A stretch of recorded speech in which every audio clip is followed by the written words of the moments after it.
warahmatullahi wabarakatuh. Kami dari Kelompok 8 Usaha Tani ingin menjelaskan sedikit materi tentang faktor-faktor produksi usaha tani dan juga akan menjelaskan review studi yang berkaitan dengan faktor-faktor produksi usaha tani yang diambil dari jurnal dengan judul Pengaruh Luas Lahan, Tenaga Kerja, dan Modal Terhadap Produksi Usaha Tani Jeruk.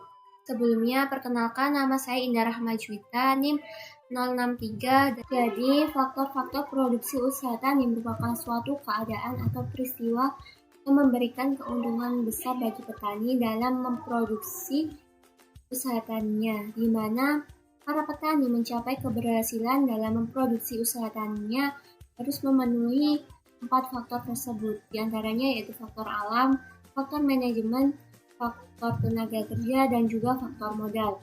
Faktor alam sendiri itu dibedakan menjadi 2, yaitu faktor lahan dan juga faktor alam. Faktor lahan yang dimaksudkan yaitu tanah, di mana lahan tersebut disiapkan untuk mengolah tanaman untuk bercocok tanam. Jika lahan pertanian luas, maka nilai pendapatan dan output juga semakin tinggi. Sedangkan pada faktor alam, itu faktor yang berpengaruh pada tanaman yang tidak bisa dikendalikan oleh manusia, meskipun terdapat batasan-batasan tertentu. Contohnya pada pembuatan hujan, buatan, dan juga pembuatan greenhouse. Hai, saya Raziatun Alifiana, NIM 059. Nah, di sini saya akan membahas materi mengenai faktor tenaga kerja. Secara umum, tenaga kerja merupakan semua manusia yang mampu bekerja. Nah, umumnya usia untuk faktor tenaga kerja itu biasanya berusia 15 sampai 64 tahun. Sumber daya manusia di dalam suatu perusahaan akan menjadi salah satu faktor penting untuk meningkatkan efektivitas dan keefisien perusahaan. Sumber tenaga kerja nantinya akan berpengaruh terhadap perusahaan, sehingga untuk pemilihan tenaga kerja itu diperlukan pemilihan, pembinaan, dan motivasi agar produktivitas perusahaan dapat tetap stabil dan berkembang. Nah, namun untuk tenaga kerja pada bidang usaha tani itu sedikit berbeda, di mana tenaga kerja dalam usaha tani ini dibutuhkan hanya berupa musiman dan tidak merata sepanjang tahunnya. Tenaga kerja yang dibutuhkan pada usaha tani ini bersifat bertahap, mulai dari persiapan lahan, penanaman, pemeliharaan, dan masa tanam. Setiap tahapnya memerlukan waktu yang berbeda dan tidak dilakukan secara terus-menerus. Oke. Assalamualaikum warahmatullahi wabarakatuh. Perkenalkan, nama saya Pri Siarangga Surah Ramadan dengan NIM 023. Kali ini saya akan menjelaskan faktor-faktor produksi usaha tani yang mana salah satu faktor tersebut merupakan faktor manajemen. Nah, secara umum, manajemen diartikan sebagai aktivitas berbagai fungsi yang meliputi perencanaan, pengarahan, pengendalian, pengkoordinasian, serta evaluasi. Nah, di dalam manajemen terdapat berbagai fungsi, yakni 1. Fungsi perencanaan. Fungsi perencanaan sendiri dibagi menjadi 2, yakni 1. Menentukan tujuan, yang kedua mengidentifikasi jumlah dan sumber daya yang dibutuhkan. Nah, setelah fungsi perencanaan tersebut terdapat fungsi implementasi. Nah, di dalam fungsi implementasi sendiri dibagi menjadi 2 tahap, yakni cara mendapatkan resource tersebut. Yang kedua, melakukan pengawasan terhadap tahapan-tahapan produksi. Nah, untuk fungsi kontrol dibagi menjadi 3 tahap, yakni pemantauan, pencatatan, serta pembandingan. Nah, untuk pemantauan sendiri kita pantau apakah sudah sesuai dengan standar-standar yang diterapkan pada fungsi perencanaan tadi. Yang kedua, pencatatan. Kita catat apakah ada miss ataupun kecacatan pada produk yang tidak sesuai dengan perencanaan yang di awal tadi. Begitupun juga pembandingan. Kita bandingkan apakah sesuai dengan SOP yang telah diterapkan pada awal perencanaan tadi. Nah, yang terakhir yakni fungsi penyesuaian. Apabila informasi yang didapatkan selama proses kontrol menandakan hasil yang tidak sesuai tujuan, maka penyesuaian harus dilakukan. Selanjutnya yakni aktivitas petani. Yang pertama, aktivitas teknik. Nah, aktivitas teknik ini sendiri berhubungan dengan teknis-teknis budidaya, seperti 1. Menentukan jenis komoditas, yang kedua menentukan jumlah komoditas. Nah, untuk aktivitas komersial sendiri diartikan sebagai bagaimana sih cara perolehan input dan pemasaran hasil output. Nah, dibagi menjadi dua tahap di dalam aktivitas komersial. Yang pertama yakni menentukan perolehan input bagaimana caranya. Yang kedua, menentukan cara pengelolaan hingga pemasaran hasil output tersebut. Nah, aktivitas finansial ini terkait dengan keuangan. Yang pertama yakni mengestimasi modal yang dibutuhkan. Yang kedua, menentukan asal modal. Nah, untuk aktivitas akuntansi sendiri berbeda dengan finansial, walaupun kalimatnya hampir sama yakni finansial keuangan, sedangkan akuntansi untuk laporan keuangan. Nah, aktivitas akuntansi dibagi menjadi dua tahap yakni pencatatan semua transaksi, yang kedua membuat laporan beserta penyimpanan. Perkenalkan, nama saya Sarah Nisa Sabila dari kelas C NIM 003. Oke. Di sini saya akan menjelaskan salah satu faktor-faktor produksi dalam usaha tani, yaitu salah satunya adalah faktor modal. Nah, faktor modal ini itu bisa berupa barang atau uang. Jadi nggak selalu modal itu adalah dapat didefinisikan sebagai uang, bukan. Jadi dia itu barang atau uang. Nah, biasanya modal ini digunakan dalam proses produksi.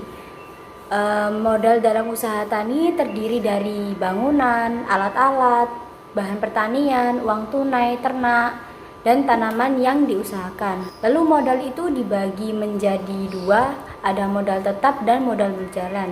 Kalau modal tetap itu dia kalau digunakan dalam proses produksi itu bisa digunakan berkali-kali, contohnya seperti bangunan. Lalu untuk yang modal berjalan itu dia itu digunakan sekali dalam proses produksi, misalnya bahan baku. Oke, untuk pembagian modal itu ada dua. Yang pertama adalah modal investasi dan modal operasional. Nah, untuk modal investasi itu bisa tanah atau lahan dan perbaikan pertanian. Tanah dan lahan itu biasanya untuk memperbaiki lahan, misalnya irigasi atau drainase. Lalu yang perbaikan pertanian itu ada aktif dan pasif. Nah, kalau aktif itu barang yang produktif, misalnya seperti tanaman buah-buahan itu kan merupakan investasi ya, dia bersifat tahunan. Oke, yang kedua itu adalah pasif, dia tuh bersifat kepemilikan tetapi juga ikut berkontribusi dalam kegiatan produksi. Jadi contohnya seperti bangunan. Oke, yang selanjutnya adalah modal operasional, itu ada tetap dan lancar. Selanjutnya adalah sumber modal. Nah, sumber modal ini bisa dari modal sendiri atau kepemilikan atau modal dari pemilik. Lalu untuk kredit formal bisa dari bank, koperasi dan pegadaian. Kredit informal itu lembaga yang dibentuk tanpa undang-undang pemerintah. Dan yang terakhir adalah kemitrausahaan, pihak lain seperti perusahaan pemerintah maupun swasta. Yang selanjutnya adalah konsekuensi modal. Nah, konsekuensi modal ini dalam usaha tani, modal itu dianggap sebagai biaya yang dibebankan pada perhitungan dari pendapatan dan keuntungan dari usaha tani.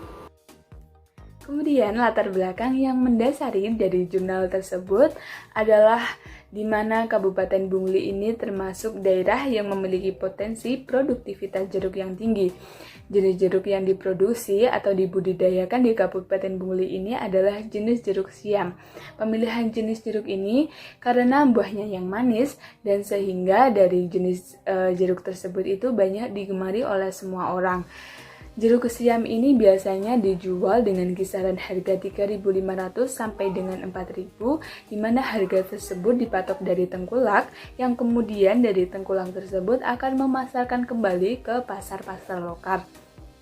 Namun, pada saat panen raya, pemasaran jeruk sampai keluar Pulau Bali, namun petani di sana itu lebih mengutamakan pasar lokal terlebih dahulu.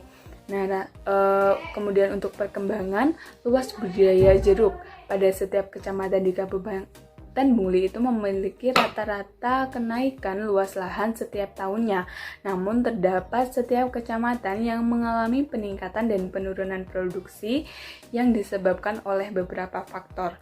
Nah, dari faktor-faktor tersebut ini nantinya akan dibahas oleh teman saya di hasil dan pembahasan.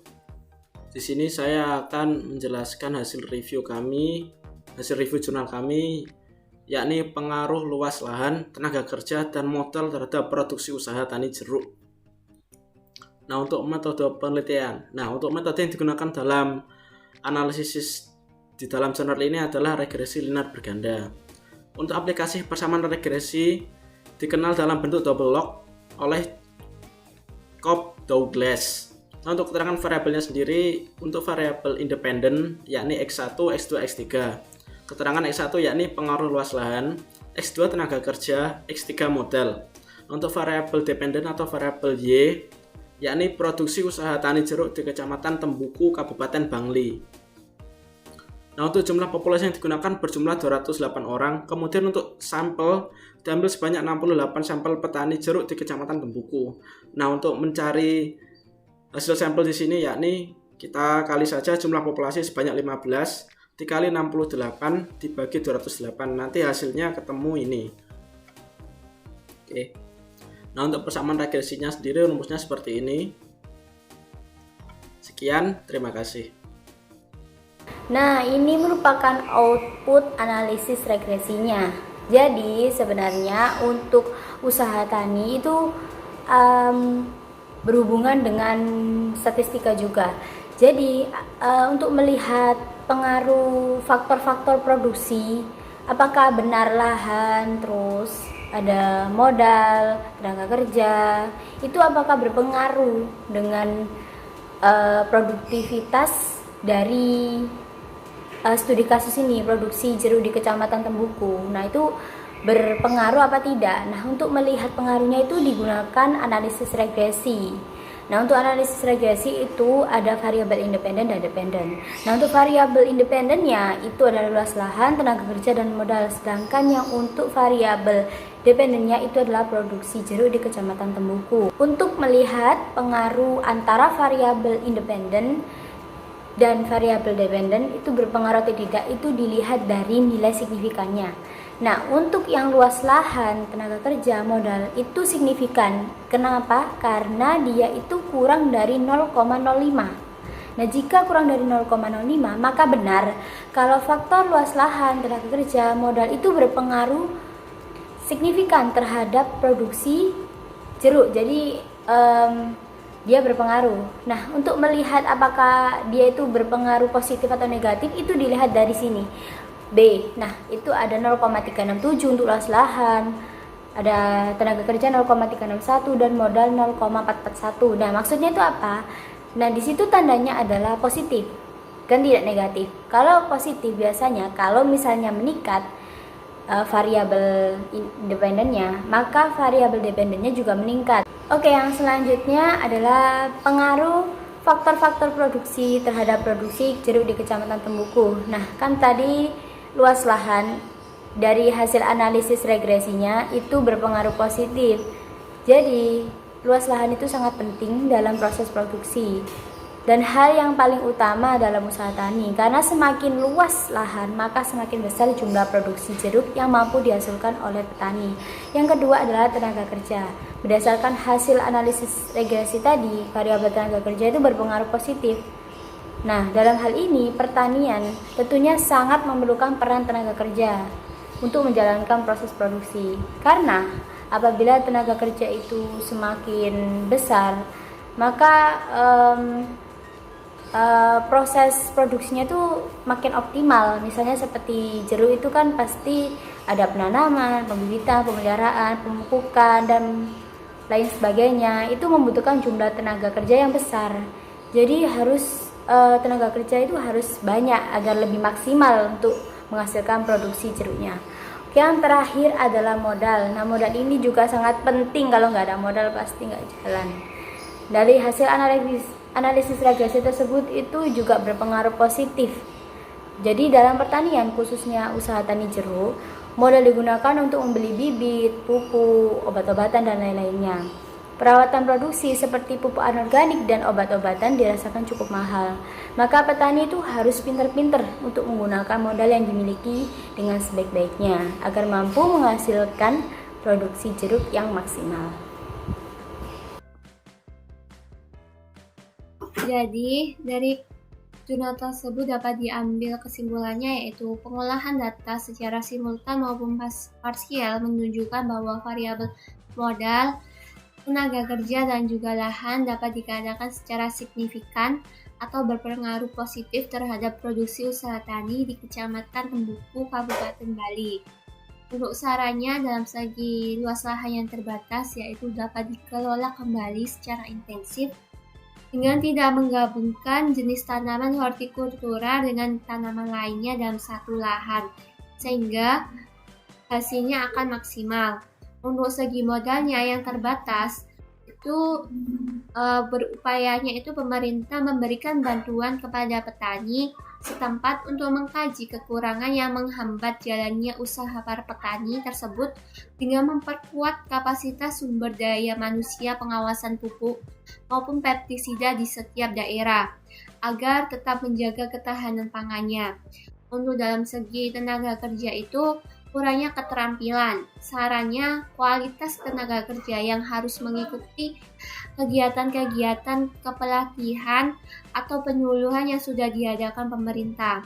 Sekian dari kelompok kami. Saya ucapkan terima kasih. Wassalamualaikum warahmatullahi wabarakatuh.